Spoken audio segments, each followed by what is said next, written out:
Quel est pour vous, d'abord, Pascal Perrineau, le premier enseignement de ce sondage? Est-ce le tripartisme qui s'installe, l'échec du gouvernement dans sa stratégie anti-FN, la reconquête possible de la droite? C'est tout cela à la fois, mais avec bien sûr une nouvelle. C'est que le Front National semble être, à quelque encablure de ce premier tour des élections départementales, la première force en France.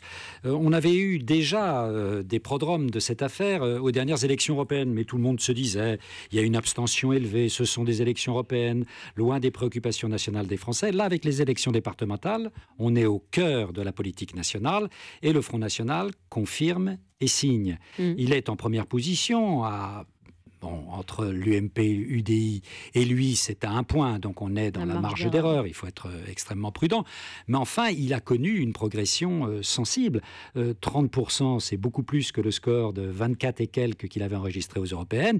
Et surtout, si on compare ce qui est comparable, c'est-à-dire cette élection départementale qui s'annonce aux élections cantonales, puisqu'elles prennent la succession des élections cantonales, en 2011, le Front National, c'était 15%. Donc en quelques années, c'est un parti qui a doublé son score au suffrage exprimé. Alors vous dites, ce Front National qui semble s'imposer comme première force de France, il y a quand même un espoir lisible aussi pour l'UMP qui est en mesure finalement de détrôner les listes du Front National Bien sûr. dimanche? Parce qu'il faut avoir une lecture fine de cette affaire. D'abord, c'est une élection à 2 tours, au scrutin majoritaire. Donc au premier tour, on peut avoir, peut-être, que les électeurs changeront d'avis, mais enfin, on peut avoir un Front National qui ait tous les feux de l'actualité sur lui. Mais ensuite, au second tour, il faudra construire des majorités. Il faudra dépasser la barre de 50% des suffrages exprimés.